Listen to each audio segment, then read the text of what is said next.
What do you think of the new llama hat? It's fleece. Fleece. Got it for Christmas. And what I want to say, what I like about it is focus. I can put it down, and like a horse is going off, they put blinders on horses apparently so that they don't get distracted, so that they stay focused. So I like that I can put this down, I can tie it off, and I can kind of not see out of the peripheral view that I got going on. So it allows me to focus more. And really, the research in focus, I've been teaching focus for years, is saying the less inputs that you have going on that could grab your attention, the easier it is to focus. And I got another focus tip that I want to give you today because I think it can help everybody. Is Andrew Huberman was being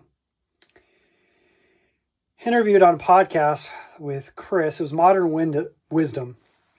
And Andrew Huberman said that in the research of focus, what you consume before you go into a focusing session to go deep is going to actually matter and affect your ability to focus.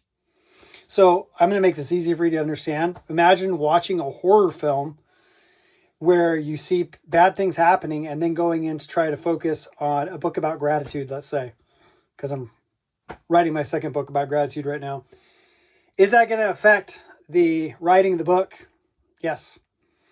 If you consume a bunch of crime shows, is that going to affect your ability to focus? Yes, because if you're watching a series,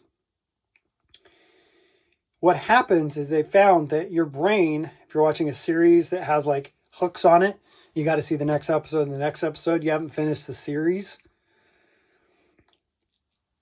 your brain will start solving for the character. It'll start solving whatever's going on in the show. And so when you go to focus, that's affecting your focus. And so you have internal disruption. It's not clean inside. And so have you ever sat down to do some work and there's like a bunch of noise in your mind? That's because you want to pre-frame, not with the horror films, not with the crime films, none of that stuff. And you want to actually, the optimal thing is to do is like sit in silence beforehand, and concentrate on your breathing, or concentrate on something other than something that's super stimulating, and it'll help you focus better. What I also find great is a focus clock. I've got to have the clock. So working in increments, you've heard of Pomodoro, everybody's seen it, everybody's probably tried it, but it gets you in a container. I notice when I set the clock, I get into a container. So today I was on a work with me session where people get together and they're working on their own stuff, but they're coming together because it's easier to achieve in community for a lot of us.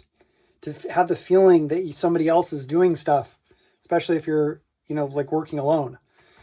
And so one of the people on there didn't have a timer going. We were just kind of like going throughout an hour, and I was like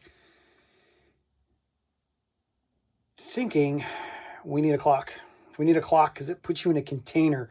And when you put yourself in a container, you're able to focus easier, just like this is a container. But a clock can be a container.